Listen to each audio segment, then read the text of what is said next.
I am calling the police on you right now. Do you hear me? Right now. My neighbor, a woman named Brenda Higgins, was screaming this into her iPhone with such ferocity that I could actually see the veins popping out on her neck. She was standing at the edge of my driveway, pointing a manicured finger at my wife, while my wife was doing something incredibly threatening, unloading a box of books from a truck. Suspicious military vehicle. Possible stolen valor. They are endangering the community. Brenda yelled to the dispatcher, her voice echoing off the suburban vinyl siding. Behind her, her husband, a guy who looked like he had surrendered his soul about 20 years ago, was filming the whole thing with a shaky hand, looking terrified. Within 20 minutes, 3 squad cars were rolling up to our curb like we were running a cartel out of the garage. And the wildest part of this whole circus? We weren't even part of her homeowners association. We never signed the papers. We weren't in the club. But Brenda didn't care about jurisdiction. She cared about power. She had brought police papers and a camera crew to a property she didn't control, convinced she had the right to shut us down because we didn't fit her aesthetic. I stood there, watching the red and blue lights bounce off the olive drab paint of the truck, and I realized I wasn't dealing with a neighbor. I was dealing with a tyrant in the middle of a total psychological meltdown. But what Brenda didn't know, what she couldn't possibly know, was who she was accusing of fraud. I watched her face go from smug, self-righteous satisfaction to absolute, frozen terror when my wife calmly reached into her back pocket. What she pulled out didn't just shut Brenda up, it changed the entire power dynamic of the neighborhood forever. But before I tell you about the look on her face, let me back up. Let me tell you how we got here, and how a dream homecoming turned into a suburban war zone. My name is Lucas, and for the last 2 years, my marriage has been a series of FaceTime calls, pixelated I love yous, and a constant, low-level anxiety in the pit of my stomach. My wife, Elena, has been deployed overseas. 2 years. That's 730 days of waking up alone. When I finally got the call that she was coming home for good, that she was rotating back to a desk job at the local base, I went into overdrive. I bought a house. A beautiful, 2-story colonial on a quiet street called Oak Creek Lane. I wanted everything to be perfect for her. I spent 3 days scrubbing the floors. I landscaped the front yard. I even hung a massive welcome home banner across the porch. I wanted her to step onto that driveway and feel peace. I wanted her to feel safe. I didn't account for Brenda Higgins. Brenda lived 3 doors down in a house that looked like it was curated for a magazine that nobody reads.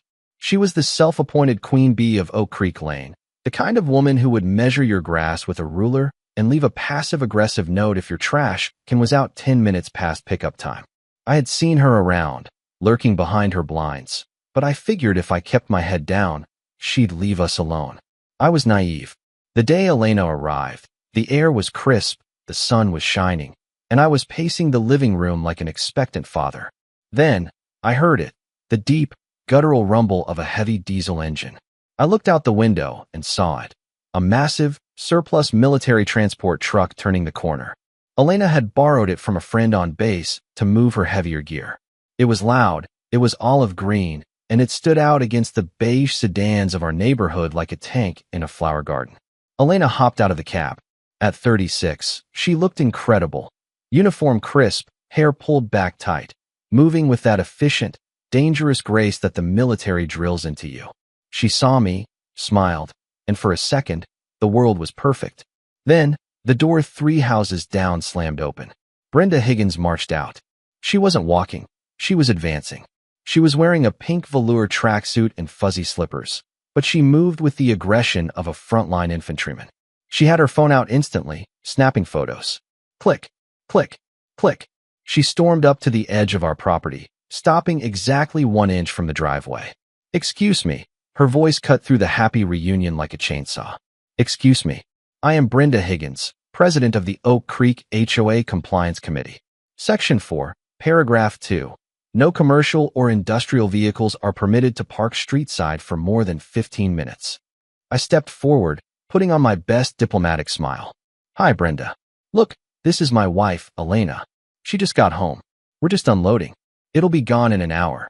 Brenda didn't even look at me. She stared at Elena, looking her up and down with a sneer of pure disgust. I don't care who she is.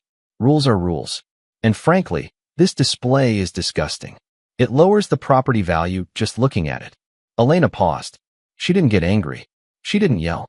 She just turned slowly, looked at Brenda, and tilted her head, like she was observing a new species of bug.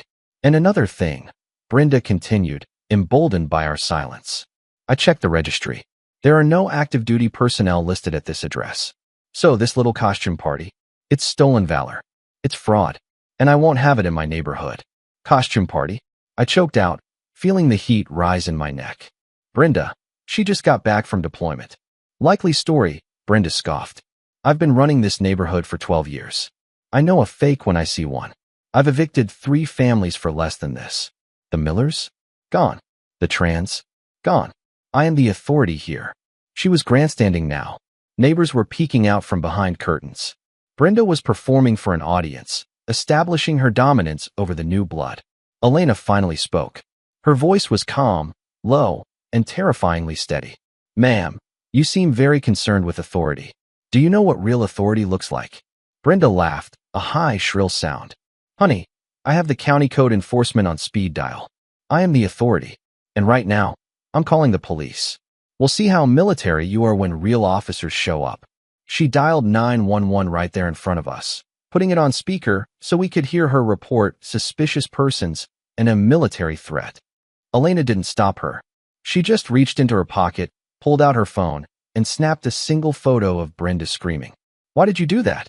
I whispered to Elena as Brenda stormed back to her porch to wait for the cops. Elena smiled, a cold, sharp smile. Evidence, Lucas. In any conflict, you always secure the evidence first. 20 minutes later, the cavalry arrived. 2 cruisers, led by a man I would later learn was Chief Brody, a guy with gray hair and eyes that looked like he hadn't slept well since the 90s. A younger officer, Officer Davis, trailed behind him. Brenda rushed them before they even got out of the cars. Thank God you're here. These people are aggressive. They're impersonating soldiers. That truck is a hazard. She was vibrating with excitement. This was her moment. She was going to watch the new neighbors get handcuffed and humiliated. Chief Brody walked up to us, hand resting on his belt. He looked at the truck, then at Elena. Ma'am, we received a disturbance call. Can you explain the vehicle? It's a transport for my gear, Chief, Elena said. I'm unloading. Brenda interjected, screaming from the sidewalk. Check her ID. Make her prove it. She's a fraud. Chief Brody sighed. Ma'am, I need to see some identification. This was the moment. The climax of Brenda's little play. Elena nodded. Of course. She reached into her back pocket. Slow. Deliberate. She pulled out her wallet and extracted her military ID. She held it up, catching the sunlight. The card didn't just say she was in the Army. It identified her rank. Colonel Elena Vance. For those of you who don't know military rank structure, a colonel is a big deal. It's a really big deal. It means you run regiments. It means you answer to generals. Chief Brody looked at the card. His eyes went wide. He looked at Elena, really looked at her this time, noticing the specific patches on her uniform, the way she stood. His demeanor changed instantly. He straightened up, his heels clicking together. He snapped a crisp, perfect salute. Officer Davis, seeing his boss, frantically did the same. Colonel, Chief Brody said, his voice filled with genuine respect. My apologies. Welcome home. Brenda, standing 10 feet away, stopped breathing. I watched her brain try to process the information. She was waiting for the handcuffs. Instead, she was seeing the local police chief bowing down. Her mouth opened, but no sound came out. Her smugness evaporated, replaced by a look of pure, unadulterated horror. She had just called the cops on a high-ranking military officer and accused her of being a fraud. Officers, Elena said, returning the salute casually. No harm done. But this neighbor seems to be confused about the laws regarding private property and military transport. Chief Brody turned to Brenda. The warmth was gone from his face. Mrs. Higgins, did you knowingly file a false report regarding stolen valor? I thought. Brenda stammered, backing up. You thought you could use my officers to harass a colonel? Brody stepped closer. Let me make this clear. If I get another call like this, I'm charging you with misuse of emergency services. Do you understand? Brenda nodded frantically, looking like she was going to be sick. She turned and practically ran back into her house, slamming the door. Keep an eye on her, Brody said to Elena quietly. People like that, they don't stop. They just changed tactics. He was right. For 3 days, it was quiet. Too quiet. We unpacked. We settled in. But I could see Brenda's silhouette in her window at all hours. She was watching. She was plotting. On the 4th day, the counterattack began. And it wasn't a frontal assault. It was bureaucratic guerrilla warfare. I came home from work to find 5 notices taped to our front door. Violation 1. Excessive noise, 6 a.m. Fine, $100. Elena's morning run. Violation 2. Unauthorized vehicle placement. Fine, $50. My car was 2 inches too far from the curb. Violation 3. Unapproved signage. Fine, $75. The welcome home banner. Violation 4. Landscaping noncompliance. Fine, $150. Our hedges were supposedly 1 inch too high. Violation 5. Trash receptacle visibility. Fine, $50. I did the math. Over $400 in fines in 1 day. It didn't stop. The next day, there were 3 more. Improper blind color. Porch light luminosity exceeds standards. Pet noise. We don't have a dog. Brenda was hitting us with everything she had. She was using the HOA bylaws like a weapon. She knew we weren't technically in the HOA, but she was using city ordinances and community standard clauses to fine us through a loophole in the original property deed. It was shaky legal ground, but it was enough to be a nightmare. She started stalking us. I'd wake up at 2 a.m. to see a flashbulb pop outside. It was Brenda, taking pictures of our windows, documenting suspicious activity. She started a neighborhood email chain, excluding us, claiming that Elena was unstable, that she had PTSD, that she was hoarding weapons. She poisoned the well. Neighbors I hadn't even met, yet would cross the street to avoid us. I was breaking. I'm a mild-mannered guy. I work in accounting. I don't deal with conflict well. After 2 weeks of this, with fines totaling over $1,000 and the feeling of being watched 24/7, I sat on the edge of the bed, head in my hands. Maybe we should move, I whispered. It's not worth it, Elena. She's going to make our lives hell. Elena was sitting at her vanity, brushing her hair. She stopped. She looked at me in the mirror. Her eyes were hard. Lucas, she said, I have negotiated with warlords. I have managed logistics in combat zones. I am not going to be run out of my own home by a woman in fuzzy slippers with a clipboard. But what can we do? I asked. She controls the board. She controls the narrative. Elena turned around. We do what we do in the military. We gather intel. We find the weakness. And then we strike. She opened her laptop. She created a folder called Operation Neighborhood Peace. She wants to play surveillance state? Elena said, fine, let's play. For the next week, Elena became a ghost. She used her training. She observed Brenda's routine. She noticed things I never would have seen. She documented Brenda's car parked illegally by the fire hydrant. She documented Brenda's dog defecating on other people's lawns without cleanup. She documented Brenda's own hedges, which were definitely over regulation height. But then, she found the nukes. Elena dug into the HOA financials. It's public record if you know where to look. She found the discrepancies. She found the vendor contracts. Lucas, she said one night, pointing at the screen. Look at this. The HOA pays a landscaping company $50,000 a year. The company is owned by Gary Higgins. Brenda's husband? Exactly, Elena grinned. And look at the violation fines. They don't go into the community fund. They go into an administrative processing account. Guess who has signature authority on that account? Brenda. She wasn't just a Karen. She was an embezzler. She was using the fines to line her own pockets. We have her, I said. Not yet, Elena said. We need to do this publicly. We need to destroy her credibility in front of her army. Brenda called an emergency HOA meeting for the following Tuesday. The agenda was essentially the eviction and legal prosecution of the residents at 124 Oak Creek Lane. She was going for the kill. She wanted a vote to sue us for lowering property values and creating a hostile environment. The community center was packed. 30 neighbors were there. Brenda stood at the front, next to a projector screen, looking triumphant. She had charts. She had photos of our violations. She looked like a prosecutor making a closing argument. These people, Brenda declaimed, pointing at us in the back row, are a cancer. They think because she's in the army, they can ignore our laws. They intimidate. They harass. I have lived here for 12 years, and I have never felt so unsafe. She paused for dramatic effect. I move that we authorize legal funds to place a lien on their home. A few of her cronies nodded. The room was tense. Elena stood up. She didn't shout. She just projected her voice, that command tone that makes you want to stand at attention. Madam President, Elena said, before you vote, I would like to present a rebuttal. Under the bylaws, I am allowed 5 minutes. Brenda sneered. Make it quick. Elena walked to the front. She didn't have poster boards. She just had a USB drive. She plugged it into the projector system. You accuse us of violating standards, Elena said to the room. But standards must be applied equally. Let's look at the data. She clicked a button. The screen filled with a video. It was grainy, taken from a night vision camera. It showed Brenda, clearly identifiable, dragging her own household trash bags and dumping them into our bins at 4 a.m. The room gasped. Violation, illegal dumping, Elena said calmly. Click. Next slide. A photo of Brenda's car blocking a fire hydrant. Violation, safety hazard. Click. Next slide. A video of Brenda's husband, Gary, mowing a lawn, but not a community lawn. He was mowing their private backyard using the HOA's riding mower. Misuse of community assets, Elena said. Brenda was turning purple. This is doctored. This is a deep fake. And finally, Elena said, her voice dropping to a deadly whisper. Financial irregularities. She pulled up the spreadsheet.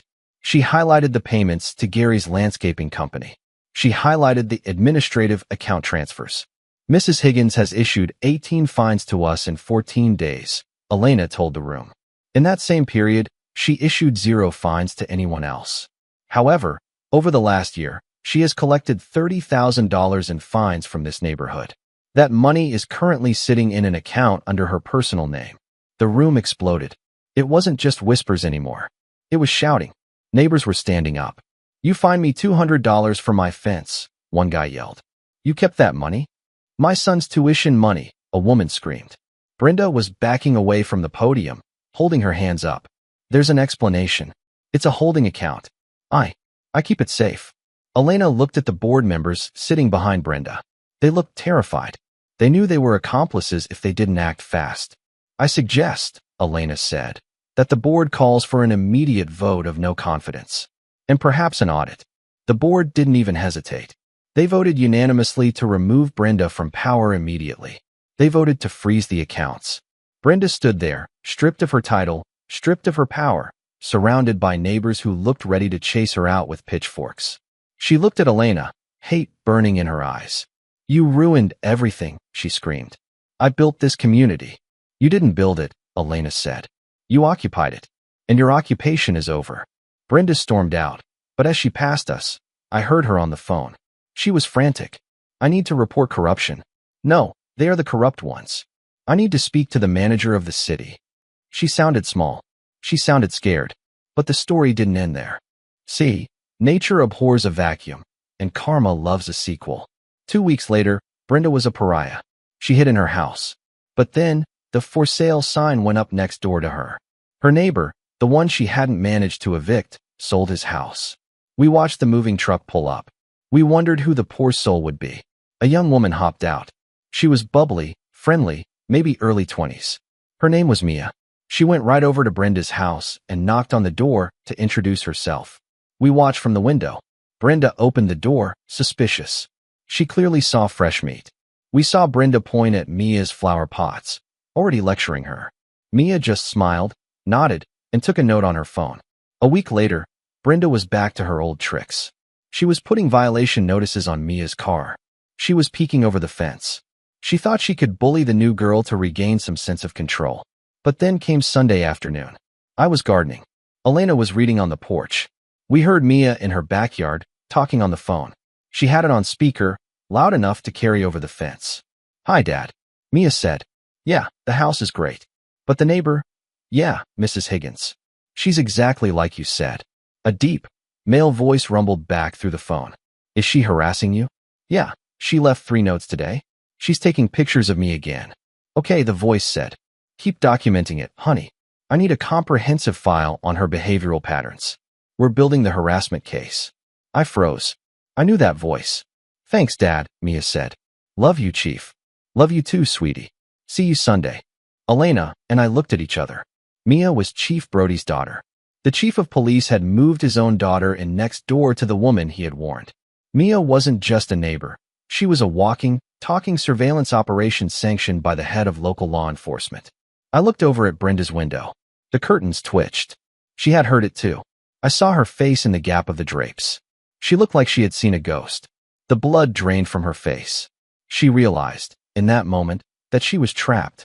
She couldn't bully Mia. She couldn't call the cops on Mia. She was living next door to the one person who could legally destroy her if she stepped one toe out of line. Mia looked up at Brenda's window, waved, and smiled. It was a sweet smile, but there was steel behind it. "Beautiful day for neighborhood watch, isn't it, Mrs. Higgins?" she called out. Brenda closed the curtains. "We haven't seen her since. The neighborhood had a block party last weekend. Everyone was there. The fines were refunded. The accounts were audited. Brenda is currently on a payment plan to avoid jail time for embezzlement. The street is quiet. The fear is gone." I looked at Elena across the barbecue grill. "You know," I said, "I think I like this neighborhood now." She grinned, flipping a burger. "Mission accomplished. So, let that be a lesson. You can have all the clipboards and bylaws in the world, but you never know who you're screaming at. You never know if the person you're trying to bully is a colonel, and you certainly never know if the new girl next door is the chief's daughter. Power isn't about being loud. It's about knowing when to stay quiet. What do you guys think? Did Brenda get off too easy, or is living in a prison of her own making the ultimate punishment? Let me know in the comments. And if you've got a nightmare neighbor story, share it. We read them all. Don't forget to like and subscribe for more stories of justice served cold. Stay safe out there.